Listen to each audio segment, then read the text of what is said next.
नहीं कभी सुन लेना उनको, इतनी रहस्यमयी बातें उन्हें पता ही नहीं है। एक दिन हमको बुलाया स्टेज पर और कहने लगे कि वो तो पिछले साल की बात है कि वो चतुर श्लोकी भागवत का चौथा श्लोक आप स्पष्ट करो इन लोगों के सामने, मैं उतना नहीं कर पाता हूँ, आप करिए। तो बीच में हमने थोड़ा सा एक उनको वो दे दिया, क्या कहना चाहिए, हिंट दे दिया। मैंने कहा जो लोग अपने को पुजवाते हैं वो बात तो हमने बताई ही फिर जनता को, लेकिन साथ में ये जो लोग अपने को पुजवाते हैं वो भी अभी अधूरे हैं। जिनको ऐसा लगता है कि मेरी पूजा हो समाज के द्वारा, वो अभी बहुत अधूरे हैं। तो वो शायद उनको बुरी लग गई, तो दूसरे दिन उन्होंने कुछ कहा था। वो कह रहे थे हम पुजवाते नहीं हैं, हम तो ब्राह्मण हैं। अब देखो, हम ब्राह्मण हैं, ये अज्ञान है कि ज्ञान है? अज्ञान। देख, तो मैं यहाँ समझाना क्या चाहता हूँ, समझाना ये चाहता हूँ कि भीड़ इकट्ठी करके, है ना, या 10-50 हज़ार लोगों से तुम ब्रह्मज्ञानी कहलवा के ब्रह्मज्ञानी थोड़ी हो जाओगे। वास्तविकता तो ये है कि आप जब तक अपने में तुष्ट नहीं होते, आपको ये नहीं लगे कि आकाश की तरह हम व्यापक हैं, तब तक मत मानना कि मैं ज्ञानी हूँ।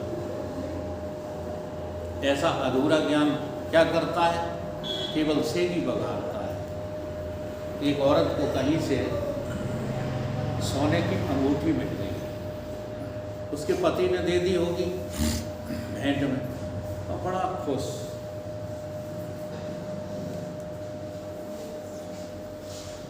एक हलवाई की दुकान पर पहुंची तो हलवाई की हलवाइन बैठी थी पूरा जेवर पहने हुए,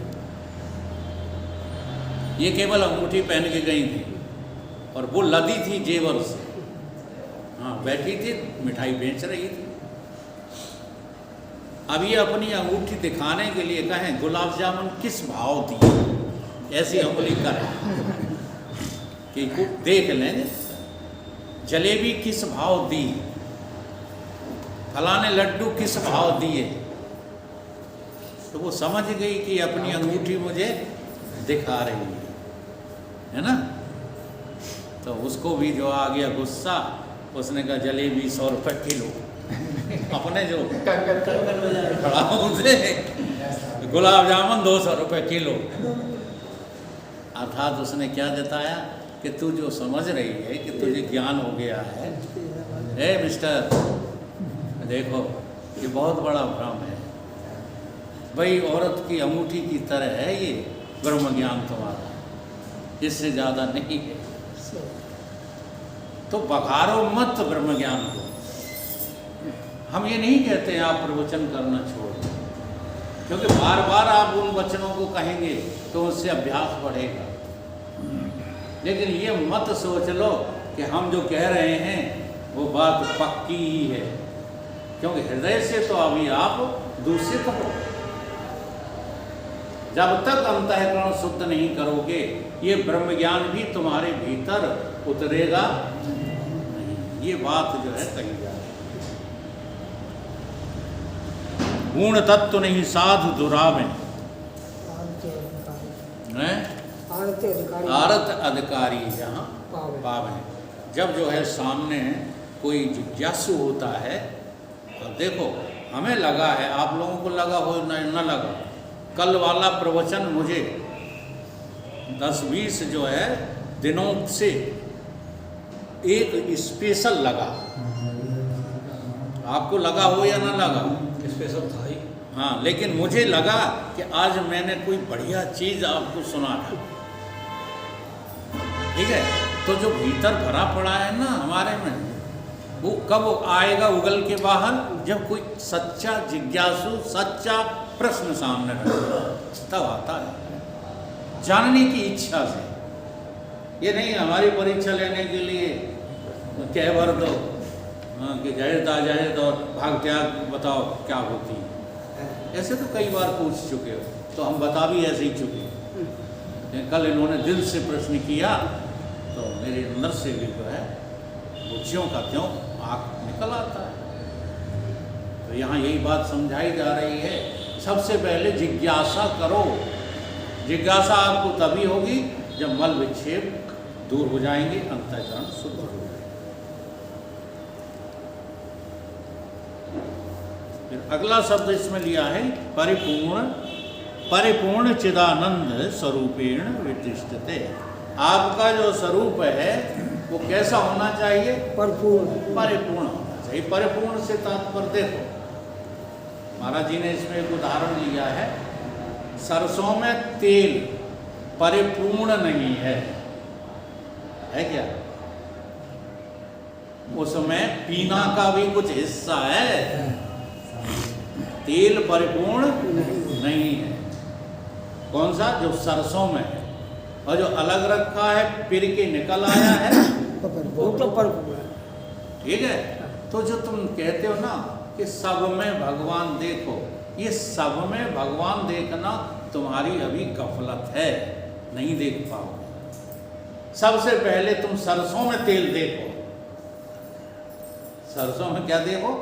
जो तिलमाही तेल है, जो चकमक में आग, तेरा साईं तुझ में जाग सके तो पहले उस ब्रह्म तत्व को, चेतन तत्व को तुम अपने में प्रकट करो। जब तुम अपने में प्रकट कर लोगे तब विधि भाग को लेना, और ये निषेध भाग से होगा। अपने में प्रकट कैसे होगा? निषेध होगा। आप निषेध करो, शरीर अभ्यास करो, मैं शरीर नहीं हूं, अभी अभ्यास चल रहा है, मैं शरीर हूं। जब कभी कोई आपका अपमान करे तब अपने को टेस्ट करो, क्या होता है? शरीर हो कि नहीं हो, अहंकार हो कि नहीं हो, बुद्धि हो कि नहीं हो। हम जैसे कितना भी समझाते हैं, और भदौरिया जी अपना योग दर्शन, वैशेषिक दर्शन और न्याय दर्शन पेश कर देते हैं। इससे क्या सिद्ध होता है कि ये आदमी, देखो तुम बड़े ही उनको बहुत सीधा कहो, खूब ये प्रशंसा करते हैं हमारे सामने उनकी, लेकिन मैं कहूँगा इससे बड़ा अहंकारी मैंने दुनिया में नहीं देखा। अहंकार बड़ा गहरे में है। वो अहंकार जो है प्रकट हो जाता है, क्या बन करके? बुद्धि जन ज्ञान बन करके। और नहीं तो तुम परिपूर्ण हो ना तो तुम्हारा कोई अपमान कर सकता है, बता दो। तो अभ्यास से शुरू, निषेध से करो। पहले स्थूल शरीर को नकारो, उसके बाद सूक्ष्म शरीर को नकारो, फिर प्राणों को नकारना। पहले मत कहने लगा मौत कुछ नहीं होती है। हमारे गुरु क्या कह गए? मौत तो कुछ नहीं होती। मौत ने मुझसे कहा मैं तुझको लेने आ रही हूँ, जिंदगी बोली डरो मत, मैं तो अभी मुस्करा रही हूँ। तो ये याद कर लेने से थोड़े तुम जो है मौत से बच जाओगे, है ना। तो पहले मौत से डर कर चलो। एक गाना आया ना, आदमी को चाहिए काल से डर कर चले, क्या जाने किस घड़ी काल का बदले मिजाज। डर के चलना चाहिए, गंदे काम नहीं करना चाहिए। हाँ, ये झूठे ब्रह्म ज्ञान की शान में फूले फूले नहीं फिरना चाहिए। तो ये परिपूर्ण जो है, जब तुम होगे तो फिर कहीं से छलकोगे नहीं, इतने शांत हो जाओगे। गीता का एक श्लोक कह करके जो है हम इसका उपराम करेंगे। महाराज जी ने तो बहुत विस्तार से समझाया है, पूरा पढ़ेंगे तो जो है। गीता में एक श्लोक आया है, व्याहाय कामानि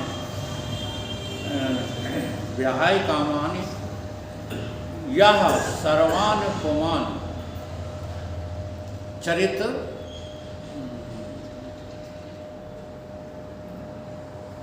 वो उड़ा जाना है श्लोक, आपको याद है? व्याहाय कामान या सर्वान पुमान, आखिरी श्लोक है अध्याय 2 का। एक शब्द उड़ गया है, नहीं तो पूरा समझा। चलो, उसका अर्थ यही है कि जब तक मनुष्य अपने हृदय से सभी कामनाओं को त्याग करके जो पुरुष, पुमान माने पुरुष, या माने जो पुरुष अपने भीतर सभी कामनाओं को त्याग कर, हाँ अब आ गया, चरित निष्प्रहा, और कैसा हो जाए, स्प्रहा रहित हो जाए, कैसा उसका चरित्र हो जाए, स्प्रहा रहित, यानी मान अपमान से परे। हाँ, कभी आपको मान भी ना लगे, अपमान भी ना लगे, स्प्रहा रहित हो जाए, और कैसा हो जाए, निरहंकारो, निर्ममो, निरहंकारो, निरहंकार निकाल लिया उन्होंने। आप पढ़ दो पूरा श्लोक, पढ़ो जल्दी, नहीं निकला। अध्याय 2 का आखिरी श्लोक है, या 2-3 श्लोक पहले, आखिरी श्लोक से पहले का। हाँ, निर्ममो निरहंकार, ममता से रहित और अहंकार से रहित, तो फिर क्या होगा, सा शांति परिगच्छति, वो शांति को प्राप्त हो जाएगा। क्या क्या शर्तें रखाएं बताई यहाँ, जो पुरुष अपनी सारी कामनाओं को क्या कर ले, त्याग कर ले। देखो कई जगह कामना की बात कही है भगवान ने, गीता तो पूरी भरी पड़ी है, यही कहते कहते थक गए भगवान कि कामनाओं का त्याग कर, कामनाओं का त्याग कर। तो जो पुरुष अपने हृदय की सारी कामनाओं का त्याग कर देता है और ईश्वरा रहित हो जाता है और निर्मम ममता रहित हो जाता है और अहंकार निरहंकार अहंकार से रहित हो जाता है, वो परम शांति को प्राप्त हो जाता है। वो यही लक्षण है सच्चिदानंद। अगर तुम ब्रह्म हो तो तुम्हें किसी से ममता नहीं होनी चाहिए, ठीक है। अगर ममता है तो तुम ब्रह्म नहीं हो। किसी बात का अहंकार नहीं होना चाहिए, ठीक। अहंकार है तो तुम ब्रह्म नहीं हो। अपने को टटोलो, इनके कहने से नहीं, इनने कह दिया तुम अहंकारी हो, नहीं। आपको लगना चाहिए कि अहंकार वाली उस जो है दुश्मन को मैं तो चाट के खा गया, अब मेरा क्या बिगाड़ लेगा ये, आपको लगना चाहिए। दूसरे के कहने में आ जाओ कि भाई हमें अहंकारी कह रहे थे और हम तो अहंकारी नहीं, तो रुकाए रहे जब तुम हो नहीं, दुखी क्यों हो रहे, ठीक है। इसलिए भगवान कृष्ण को इतनी गाली दी उसने, शिशुपाल ने, और सब कुछ सहन कर गए। और हम तुम अंदाज है, हाँ 2-4 सहन कर ले तो कर लो, और कहीं श्रृंखला गालियों की किसी ने चालू कर दी तो फिर चढ़ाई बैठे, तू अपने को ज्ञान ही समझे, हमें तो अपने ये जो श्री कृष्ण है, बात समझिए। श्री कृष्ण में हम में तब भेद अभी भी रहेगा, क्यों रहेगा, हम ब्रह्म को जानने के बाद भी अभी शरीर के प्रारब्ध में जी रहे हैं, इसलिए शरीर का वो अभ्यास, हाँ जो जन्म जन्मांतरों से चला आ रहा है वो तो रहता है। और भगवान कृष्ण कौन है, हाँ अब क्या फायदा होगा, जब भी भगवान कृष्ण होगे तो तुम ही होगे, अवतार होगा तो तुम्हारा ही होगा। ये ब्रह्म ज्ञान का सबसे बड़ा लाभ है कि ब्रह्मज्ञानी कभी जन्म नहीं लेता, उसकी कभी मृत्यु नहीं होती। और यही ये वाला सूत्र कह रहा है, ब्रह्म से कोई जगह खाली नहीं है, जहाँ नहीं हो ब्रह्म वो जगह बता दो, जहाँ ब्रह्म नहीं हो, जैसे जहाँ आकाश नहीं हो वो जगह बता दो। देखो सिद्धांत के साथ साथ परमात्मा ने तुम्हें दृष्टांत भी दे दिए कि ये ले जाओ क्या नमूना, हम जो हैं तो हमारा नमूना ले जाओ,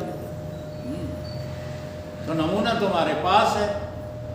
आकाश, आकाश कैसा है, व्यापक, और तुम्हारी आत्मा कैसी है, व्यापक। अब बीच में किसी को तुम जो है आत्मा ना समझ लेना, हाँ क्या हम आत्मा भी हैं और मर भी जाएंगे, हम आत्मा भी हैं और हमें मनोरंजन भी चाहिए, हम आत्मा भी हैं और हमें शादी भी करना है।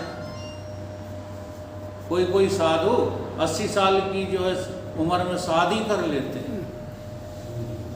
हाँ, अब एक ऐसे ज्ञानी थे, भगवान जाने।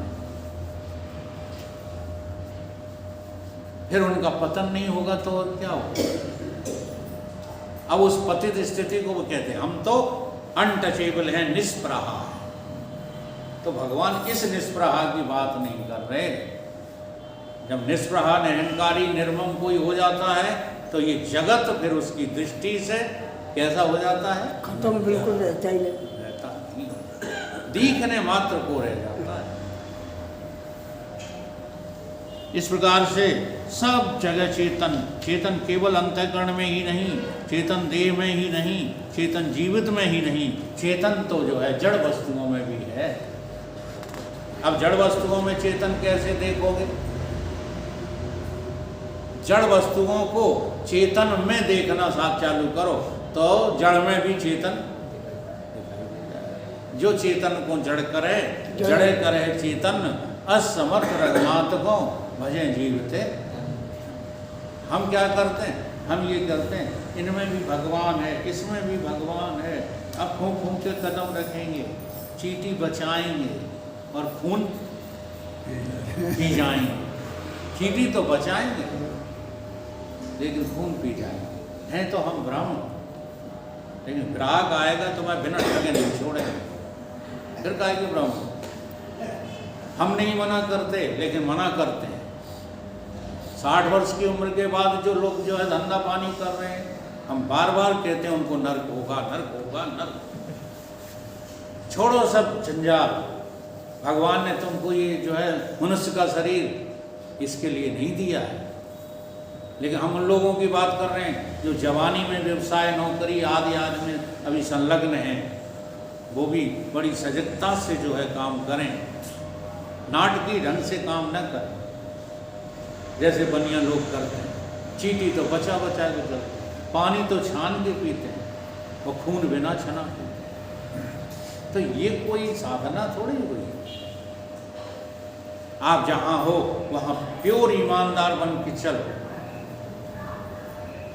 जो भी काम कर रहे हो उसमें प्योर ईमानदार रहो, उसमें इम्प्योरिटी, जैसे वो कहते हैं ना गुरुदेव भगवान, तेल बेचना गुनाह है कि घी बेचना गुनाह है। मतलब कौन सा गुनाह है? क्या बेचना गुनाह है? न तेल बेचना गुनाह है, न घी बेचना गुनाह है, दोनों को मिलाकर बेचना गुनाह है। पढ़ाने नहीं जाते हो, अपनी ड्यूटी नहीं करते हो, तनख्वाह लेते हो, जी गुनाह। गुनाह। जिंदगी भर तुम बाबा रहे। अब अगला कार्यक्रम ऐसे ही साधु के साथ होने जा रहा है, कहीं मुँह से निकल ना जाए। हम रोज़ भगवान से प्रार्थना कर रहे हैं कि हे प्रभु मेरी वाणी पे बैठ जाना। नहीं भरे समाज में तुम कहने लगे तो वहाँ दंगा हो जाए। ऐसा ही एक साधु, प्रमोद जानते हैं,